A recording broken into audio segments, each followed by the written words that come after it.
Assalamualaikum, selamat datang kembali di Guru Gembel Channel. Di film Death Note, kita mengetahui bahwa ada satu kisah yang mendapatkan fokus terus-terusan dalam narasi film itu, yaitu perseteruan antara dua orang jenius. Jenius yang pertama adalah Lau Liet, si detektif swasta yang dianggap sebagai terbaik di dunia pada waktu itu, dalam film itu.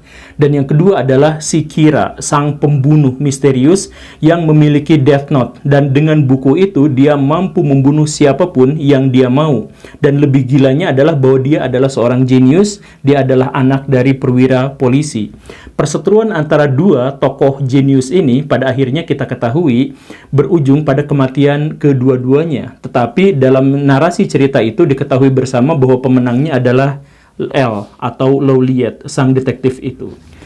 Apa yang menjadi rahasia bagi kemenangan dari Lau Liet itu? Tentu saja dimulai dari kemampuan dia untuk bisa mengeksploitasi ego dari Kira, sang pembunuh. Jadi sejak awal dia sadar bahwa yang dihadapinya sekarang itu adalah orang yang benar-benar luar biasa karena memiliki sesuatu yang sangat misterius, sesuatu kekuatan yang benar-benar di luar nalar manusia, dan dia adalah seorang jenius. Dia tidak bisa mengalahkan yang pertama itu, tetapi dia bisa mengeksploitasi kejeniusannya. Dia katakan bahwa saya sama seperti dia jenius, saya juga jenius. Karena itu ketika saya ingin mengetahui kesalahan dan kelemahan dia, maka saya harus bercermin. Saya mulai melihat apa yang menjadi kelemahan saya. Kemudian dari situlah ternyata kelemahannya itu apa? Ego, emosi. Maka ketika perseteruan itu dimulai, Lau Liet langsung mengeksploitasi ego dan emosi dari orang yang menjadi lawannya. Dia katakan bahwa kamu tidak akan bisa membunuh saya, justru saya yang bisa mengungkap kamu dalam waktu dekat, bahwa kamu begini dan begitu dan sebagainya. Inilah yang kemudian pada narasi cerita itu, Kira melakukan beberapa kesalahan kecil yang berdampak fatal. Walaupun kisah ini nampak seperti jenius, sebenarnya apa yang disampaikan di situ adalah narasi yang selalu sama dan terjadi di seluruh dunia dan terjadi setiap hari. Dan walaupun diulang-ulang, tetap selalu menjadi sesuatu yang sangat efektif dan efisien. Bagaimana cara mengalahkan orang lain, bagaimana cara mengontrol orang lain, bagaimana cara membuat dia dieksploitasi demi kepentingan kita sendiri, adalah dengan mencoba mengaduk-aduk emosinya, mencoba untuk mengeksploitasi egonya. Begitu. Kita pindah ke cerita yang lain. Conor McGregor tahun 2015, akhir tahun 2015, dijadwalkan akan berhadapan dengan sang juara kelas kurus, yaitu Jose Aldo. Jose Aldo itu benar-benar seorang yang sangat mengerikan. Dia memiliki tendangan kaki yang sangat legendaris. Kemudian dia juga memiliki stamina kuda. Dan dia juga memiliki pertarungan bawah yang luar biasa. Tiga hal itu tidak dimiliki oleh McGregor. McGregor hanya memiliki kekuatan tangan dan presisi dalam pertarungan. Tetapi McGregor sadar akan kelemahannya, itu kemudian melakukan sesuatu yang dilakukan oleh Lau Liet. Yaitu apa? Dia mencoba sebisa mungkin untuk mengeksploitasi ego dan emosi dari lawannya. Jadi berbulan-bulan sebelum pertarungan itu digelar, McGregor itu sudah benar-benar melakukan bullying. Ini benar-benar bullying terhadap Jose Aldo. Bagaimana ceritanya? Misalkan dalam siaran langsung, Jose Aldo-nya dikentutin, kemudian ngomongnya dikasar-kasarin, dihujat, wah semuanya dihujat habis-habisan, sampai Jose Aldo benar-benar merasakan marah. Dalam pertarungan akhirnya yang terjadi di 12 Desember kalau nggak salah, Jose Aldo itu dan McGregor itu seharusnya bertarung sengit. Banyak orang, banyak pihak yang mengatakan bahwa pertarungan itu adalah pertarungan yang akan menjadi sangat sengit. Tetapi ternyata McGregor berhasil mengalahkan Jose Aldo hanya dalam waktu 13 atau 14 detik dalam satu kali serangan pertama. Kenapa bisa seperti itu? Jose Aldo mengatakan bahwa di pertandingan itu saya benar-benar merasa terlalu marah. Sehingga kalau misalkan kita lihat pertandingan itu, Jose Aldo melakukan sesuatu yang tidak biasanya dia lakukan, yaitu dia melakukan serangan lebih awal dan terlalu terburu-buru. Dan itulah yang akhirnya membuat rekor kemenangan selama 9 tahun kemudian ditutup dengan kekalahan dalam 13 detik. Apa alasannya? Lagi-lagi alasannya adalah emosi. McGregor mungkin menang, mungkin saja menang, tetapi tidak akan secepat itu seandainya dia tidak mengeksploitasi ego dan lawannya. Nah, ini saya katakan ini terjadi di mana-mana, dan kalau Baraya misalkan mengulang-ulang kepada orang lain, Baraya tetap akan mendapatkan hasil yang sama. Kalau Baraya pengen mengalahkan pihak lain, kalau Baraya pengen mengeksploitasi orang lain, maka sasar egonya.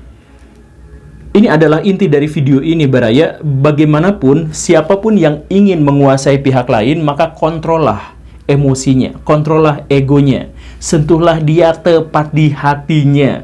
Dan ini berfungsi dimanapun dan kapanpun. Kalau misalkan Baraya lihat kampanye-kampanye di Indonesia, dari tahun ke tahun, bagaimanapun ceritanya, siapapun kontestannya, apapun partai politiknya, mereka selalu memiliki satu modus yang selalu sama, yaitu mereka menekankan sisi emosional, sisi ego manusia, bahwa kalian semua akan kami bantu, kalian semua adalah korban politik dari rezim yang jahat yang sebelumnya yang menguasai Indonesia, maka pilihlah kami, kami adalah generasi baru, orang baru, kami adalah partainya Wong Cilik, kami adalah bla bla bla bla. Mau narasinya bagaimanapun, mereka mengeksploitasi emosi manusia, bukan mengajak pada rasionalisme. Karena rasionalisme itu hanya dikuasai dan digunakan oleh sedikit sekali orang, dan itu minoritas, dan itu benar-benar susah untuk didominasi. Karena itu maka partai-partai politik dan kontestan-kontestan itu kemudian berbelok ke arah yang digunakan oleh banyak sekali orang, yaitu emosi. Nah, jadi kalau misalkan Baraya tidak mau dikuasai orang lain, jangan biarkan diri Baraya itu dikuasai oleh emosi sendiri. Jangan dikuasai oleh ego sendiri. Dengan cara seperti itu Baraya menjadi independen. Mari kita ambil beberapa contoh dari cerita-cerita yang baru ketahuan belakangan itu adalah hoax. Dan lihat bagaimana mereka benar-benar bisa mengatur dan mengontrol pikiran orang lain. Pada tahun 1980-an ada seorang yang namanya Al Bialek yang kemudian mengatakan bahwa dia berasal dari tahun 2700-an sekian, dan dia katakan bahwa dia sudah melakukan perjalanan waktu beberapa kali, diantaranya adalah ke ribuan tahun sebelum Masehi, ke masa sekarang, ke masa depan, dan sebagainya. Dia katakan bahwa di masa depan, di tahun 2700 itu orang-orang sudah menjadi lebih sosialis, menjadi satu sama lain saling paham, saling mengerti, dan tidak ada hierarki antar manusia di sana. Karena pemerintahan sudah secara otomatis diserahkan kepada sistem komputer yang namanya adalah jadi manusia di sana hanya hidup tenang, hidup santai, dan kemudian menikmati kemakmuran. Kota dan desa dibangun, ada yang di dasar samudra, ada yang mengapung di samudra, dan lain sebagainya, dan orang-orang yang ada di sana juga hidup selaras dengan alam. Tetapi pada waktu itu dia juga mengatakan bahwa manusia tetap saja cenderung untuk berperang, sehingga pada waktu itu terjadilah Perang Dunia Ketiga tahun 2700. Begitulah. Apakah cerita Al Bialek ini adalah cerita yang benar? Banyak sekali di tahun itu orang-orang yang percaya pada cerita ini. Padahal sejak awal sebenarnya cerita ini dikatakan sebagai fiksi ilmiah. Jadi ini bukan cerita beneran, tetapi ini adalah sebuah cerita semacam film yang tidak dibuatkan menjadi film. Ini adalah cerita yang kemudian digaungkan dalam sudut pandang fiksi ilmiah. Begitu ceritanya.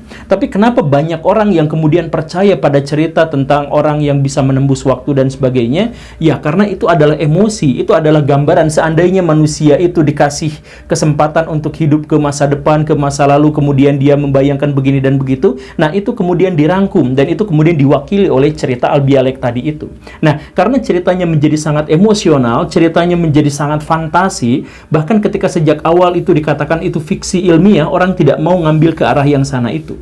Atau contoh cerita penjelajah yang lainnya. Januari tahun 2003, Andrew Carson itu ditangkap oleh polisi FBI gara-gara dia melakukan aktivitas jual beli saham, trading, yang benar-benar mencurigakan. Bayangkan saja, dia berhasil masang dalam tanda kutip 126 kali tanpa melakukan kesalahan, sehingga dia melipat gandakan kekayaannya, uangnya, dari sekitar $800 menjadi dalam 2 minggu kemudian 13 juta dolar. Ini bahkan tidak mungkin terbayangkan oleh trader-trader paling hebat pada waktu itu di Wall Street. Kan ini sesuatu yang sangat aneh dan sesuatu yang sangat luar biasa. Makanya dia kemudian ditangkap oleh FBI. Dan dalam interogasi selama beberapa jam, akhirnya Carson mengaku bahwa dia sebenarnya bukan trader beneran, dia sebenarnya adalah seorang yang berasal dari masa depan, yang karena dia mengetahui bagaimana trading begini dan begitu itu pada masa-masa sebelumnya, maka dia bisa menang luar biasa, melipat gandakan kekayaannya menjadi sangat luar biasa. Begitu. Cerita ini kemudian berlanjut bahwa FBI kemudian menahannya, bahwa kemudian dia hilang pada waktu itu sebelum pengacara datang padanya dan sebagainya, yang ia katakan akan kembali ke masa depan.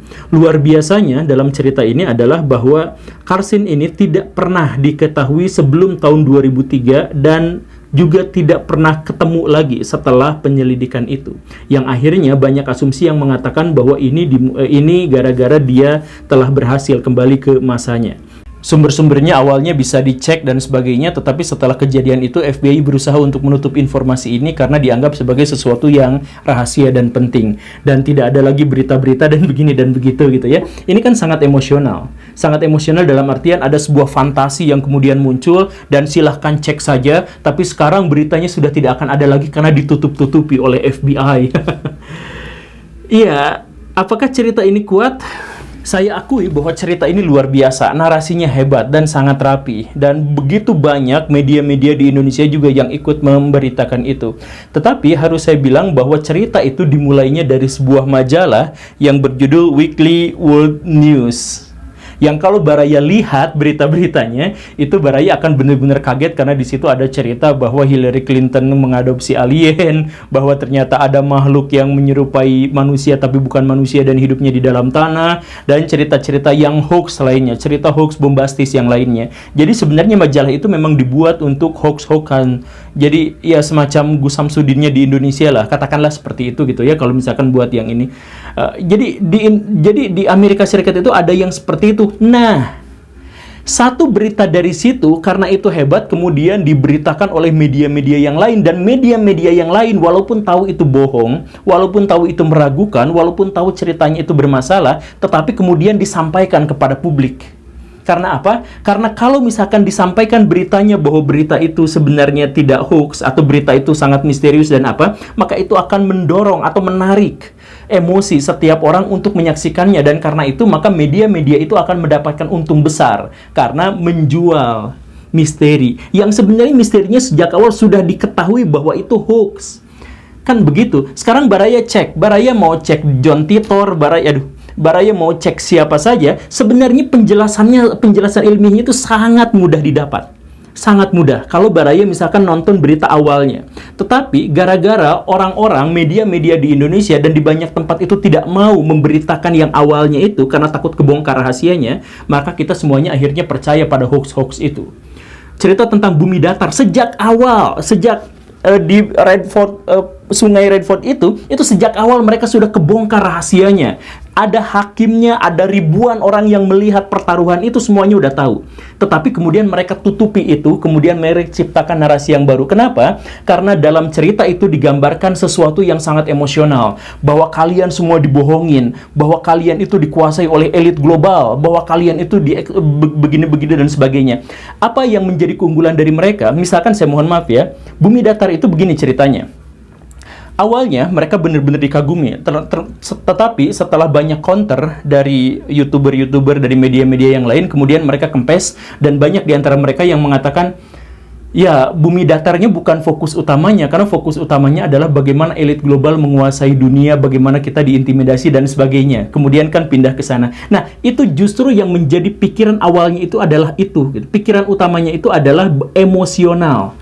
Jadi kalau gini Baraya, kalau Baraya hidupnya menderita, kalau Baraya tidak sukses, kalau Baraya tidak kaya, kemudian Baraya melihat kerusakan terjadi di mana-mana, maka cara termudah untuk mengurangi frustasi itu adalah dengan mengatakan bahwa saya dikalahkan gara-gara saya dikuasai atau saya dicurangi sama elit global itu. Saya kenapa bisa miskin, kenapa kelompok saya tidak bisa hidup lebih baik dan sebagainya, itu gara-gara pihak lain itu curang, mereka itu elit global yang menguasai dunia bla bla bla bla bla gitu. Jadi cara mudah secara emosional ya, cara mudah untuk menerima informasi bukan gara-gara dia valid atau tidak, tetapi gara-gara dia sesuai dengan emosi yang kita butuhkan atau tidak, begitu. Makanya Baraya ini penting buat Baraya. Salah satu cara terbaik bagaimana cara untuk bisa menebak bahwa ini adalah realitas dan ini adalah hoax adalah bahwa realitas itu tanpa gimmick, realitas itu tanpa emosi, realitas itu kering. Jadi kalau Baraya mendapatkan berita yang wow, yang bombastis, yang seperti itu, ada kemungkinan dia hoax atau dicampur dengan hoax atau bahkan seluruhnya itu adalah hoax. Jadi kalau begitu, apakah elit global itu palsu? Elit global itu nyata, Baraya, tetapi tidak dalam perspektif yang mereka bayangkan. Elit global itu, Raffi Ahmad itu elit global. Deddy Corbuzier itu elit global. Saya bisa suguhkan datanya kalau mau. Tetapi kan data-data yang seperti itu tidak dibutuhkan karena data itu tidak emosional. Data emosional itu adalah data yang menjelaskan bahwa elit global telah menguasai psikologi, media, dan keuangan finansial di seluruh dunia. Bahwa mereka mencengkeram kita dan karena itulah kita sekarang menjadi susah kaya, menjadi hidup dalam penderitaan. Mereka korupsi dibiarkan, rakyat menjerit kelaparan, dan bla bla bla. Itu kan emosi. Jadi sekali lagi ya, kalau Baraya memang benar-benar tidak mau dikuasai oleh pihak lain, Baraya harus bisa menguasai emosi sendiri. Kalau Baraya tidak mau dikuasai oleh orang lain, fokuskan kemampuan Baraya dalam bernalar itu hanya pada intelektualitas, hanya pada sesuatu yang rasional dan bisa dijelaskan. Hal-hal selain itu adalah sesuatu yang benar-benar rentan untuk bisa dieksploitasi. Dan sebaliknya, kalau Baraya mau mengeksploitasi pihak lain, maka gunakan ego mereka, gunakan emosi mereka untuk melawan diri mereka sendiri.